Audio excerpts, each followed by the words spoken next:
aujourd'hui, je vous raconte une histoire qui est arrivée à mon cousin.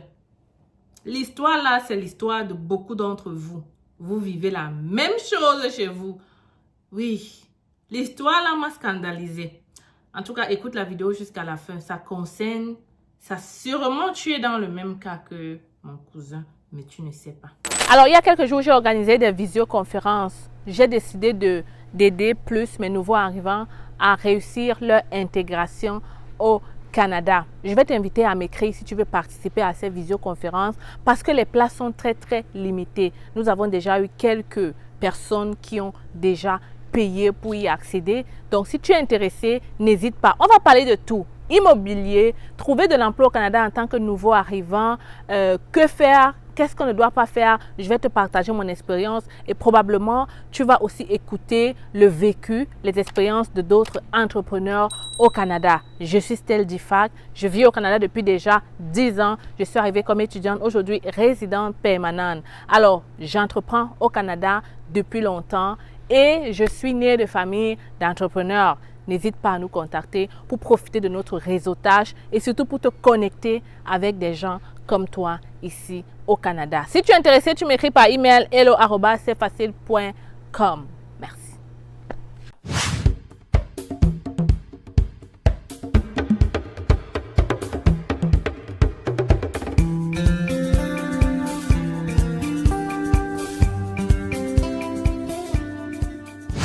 Alors, les petits Canadiens, j'espère que vous allez bien et que vous passez une agréable journée. En tout cas, je fais cette vidéo un dimanche de Pâques. Je vous souhaite vraiment d'être et de marcher comme le Christ avec humilité parce que l'humilité précède la gloire. Voilà le message que moi j'ai retenu aujourd'hui pour cette résurrection. Humilité, humilité, humilité. Être humble. C'est très difficile d'être humble, les amis. Donc, soyons comme Jésus, dans son humilité. Ensuite, on aura la gloire qu'il faut. Alors, pour aller très vite, mon cousin voulait immigrer au Canada comme travailleur. Il me l'a demandé. Sauf que son programme est très avancé.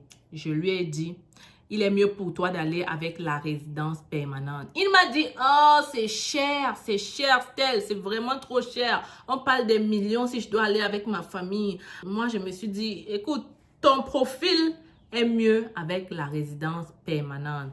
Je ne peux rien faire d'autre. Alors, je te propose ici d'ouvrir un compte bancaire au Canada en étant en Afrique.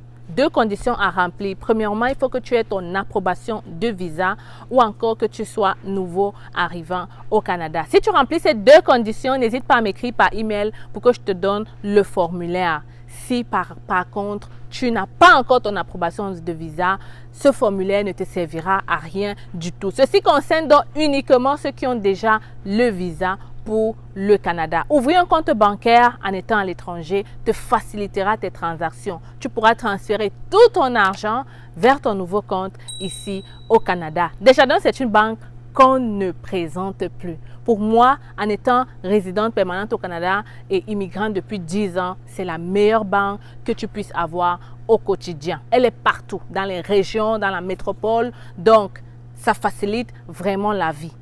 Je t'invite donc à m'écrire rapidement par email pour profiter de cette occasion. hello@cfacile.com. C'est totalement gratuit. Donc, je reste un matin, mon cousin m'écrit, il me dit, voilà, je suis en train de communiquer avec quelqu'un. Il m'a dit qu'il a trouvé un contrat de travail pour moi. C'est dans la ville de Alberta, la province de l'Alberta. C'est un de mes étudiants ici. On était très proches ici. On a fait beaucoup d'affaires ensemble. Donc, c'est quelqu'un de proche que je connais. Donc, il m'a parlé d'un contrat et c'est d'ailleurs comme ça qu'il est arrivé au Canada. Je dis, tiens, ok, tu as fait l'entrevue? Non. Ok. Bon, peut-être comme c'est quelqu'un de proche et qui connaît l'employeur, parfois les employeurs ne font pas les entrevues à 100%. Quand ils connaissent la personne, en fait. Parfois, ça arrive aussi. Donc, je me dis, ok, surtout que c'est un poste vraiment basique. Je dis, ok, ça peut encore passer. Bon, quelques minutes après, il me dit, tu sais quoi, le monsieur me dit de payer la totalité du montant maintenant. Parce que, pour commencer la procédure, j'ai dit combien? Il dit 5 millions. Je dis quoi? 5 millions? Ha! Et tu es prêt à payer 5 millions, mais je t'ai parlé de faire la procédure de résidence permanente. Tu m'as dit que c'est cher. En tout cas, il me dit que non, c'est que là, je suis capable de payer en plusieurs tranches. Je dis que ok, il me dit, tu sais quoi, je pense que je te donne le numéro du monsieur et puis on en discute. Moi, je suis du genre, écoute, moi, les choses des gens, c'est compliqué. Je ne veux pas que demain, tu dises que c'est parce que je t'avais dit non que tu n'es pas au Canada. Moi, j'aime pas ça. Moi, je t'ai déjà donné le profil à suivre. Voilà, après, tu es un grand garçon, prends ta décision. Il insiste, je dis, bon, tu sais quoi, je parle avec le monsieur. J'appelle le monsieur, je lui dis, parle-moi un peu plus. C'est moi qui vais subventionner le projet de mon frère. Et puis, la procédure dont tu parles, je ne comprends pas. Il me dit, non, c'est comme ça que je suis arrivée. C'est une agente d'immigration qui pilote le dossier. C'est elle qui connaît l'entreprise. C'est comme ça qu'elle m'a fait entrer dans l'entreprise. Donc, l'employeur n'a pas besoin de faire les entrevues. C'est un peu comme moi. Voilà, il paye le montant et tout. Je lui dis, on ne peut pas payer la totalité si on n'a ni contrat de travail signé, si je ne connais rien sur les informations de l'entreprise. Là, il me balance le nom de l'entreprise.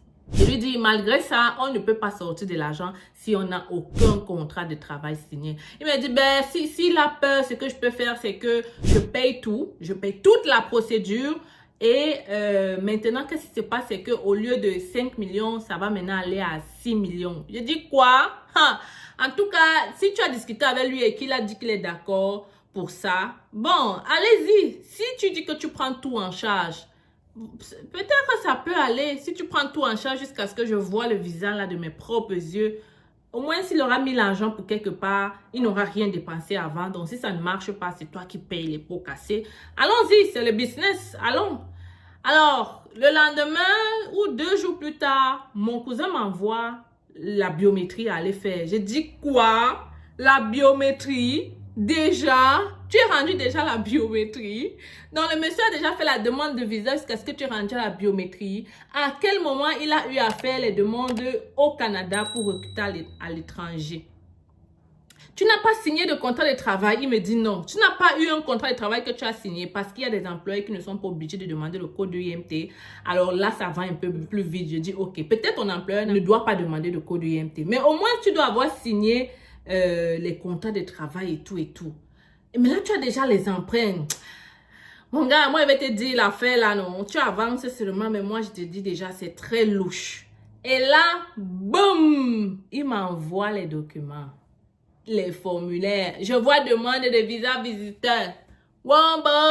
Demande de visa visiteur. Donc, le monsieur t'a menti depuis le départ. J'ai dit à mon cousin, le monsieur t'a menti depuis le départ. Premièrement, c'est lui-même qui fait les dossiers. En tout cas, c'était clair. C'était une histoire montée de toutes pièces depuis le départ. Le gars me dit, oh non, il m'a dit ça quand il a soumis. Il m'a expliqué que bon, quand je vais arriver à l'aéroport, c'est là qu'on va signer le contrat de travail. Je lui ai dit, c'est archi faux. En tant que Camerounais, tu ne peux pas venir avec le visa visiteur et espérer que l'agent d'immigration te donne plutôt un permis de travail.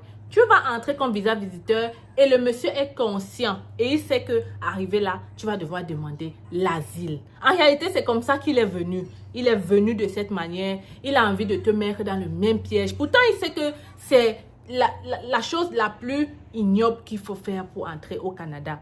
Il sait qu'il est bloqué. Il sait qu'il... Et c'est son business pour prendre de l'argent aux gens. Ok? Donc, voilà les amis. J'espère que toi, tu ne tomberas pas. Ne tombez plus dans ce piège. Posez les questions. Une chance que lui, au moins, s'il a pris la peine de venir me voir, il aurait mis son argent. On l'aurait berné parce que le monsieur lui avait dit comment non, c'est très propre. Quand tu vas arriver au Canada, à l'aéroport, l'employeur sera là. Tu vas signer, tu vas commencer à travailler. Le monsieur a 4 enfants, tu l'amènes dans le front. Ça, c'est le front. Ça, c'est les gens qui, les beaux ailleurs, les gens qui cherchent à tout prix à voyager. Est-ce que c'est le cas de la personne?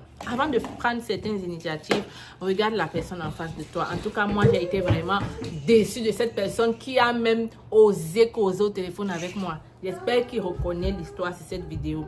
Donc, faites attention, ne vous faites plus arnaquer. Vraiment, entrez comme visa visiteur si vous savez que vous visitez ou alors si vous connaissez où est-ce que vous partez. Je vous laisse ici. Vraiment, c'est la Pâques. On doit fêter en famille. Of course. Mademoiselle Christelle est là. On se revoit très bientôt les amis. Big up. Alors, l'Institut canadien, j'espère que vous allez très bien. Aujourd'hui, je vous présente notre cabinet. C'est facile, recrutement et conseil. Oui, les amis, je suis au Cameroun. Je suis là pour répondre à tous vos besoins d'immigration sur le Canada. Nous offrons plusieurs services, permis d'études, visa visiteur, résidence permanente et bien d'autres encore. Et le plus important, c'est que en ce moment, nous sommes en rabais de 20% sur le permis d'études. Alors voilà la grosse nouvelle que je comptais partager avec toi aujourd'hui. Ne perds donc pas le temps. Viens nous rencontrer en agence si tu veux pouvoir réaliser ton rêve canadien d'étudier au Canada. Les gens ont souvent dit qu'étudier au Canada, ça prend du temps. Ça prend de l'argent plutôt, ok? Les gens pensent souvent qu'étudier au Canada, ça demande d'être riche. Ici à l'agence, on évalue ton profil et on cherche des écoles qui vont pouvoir t'admettre rapidement, mais aussi des formations courtes à moins cher en fait. Donc, si tu veux pouvoir bénéficier de ce rabais, si tu veux pouvoir faire ta demande de bourse d'étudiant, ne perds pas le temps, ok? Ne perds pas le temps parce que les admissions ont déjà commencé dans cette cégep qui offre de multiples bourses. Il faut donc le faire maintenant. Et je suis encore au Cameroun pour quelques jours et j'espère te recevoir ici dans mon cabinet. Pour un entretien avec moi, tu communiques avec nous à partir de ce numéro ou cette adresse email et on pourra prendre un rendez-vous avec toi. Viens, je t'amène dans mon bureau.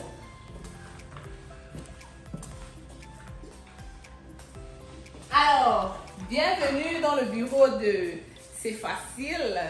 Tu viens juste d'arriver. Hein? Donc, c'est ici qu'on va te recevoir. C'est ici qu'on va te donner du café là derrière. On est là pour toi. On est là pour te servir. Tu peux donc venir avec maman. Tu viens d'avoir le bac. C'est le moment de venir faire ta demande d'études au Canada. Ne perds pas le temps. Je le dis encore parce qu'il y a plusieurs personnes qui traînent le pas et qui, après des années, se rendent compte que voilà, ils auraient dû être là un peu plus tôt. En tout cas, je suis là pour vous servir et j'espère que vous allez venir ici très bientôt. Donc, les amis, oui, c'est facile, elle est là. Et je suis encore là pour un bout et viens en agence, n'est-ce pas?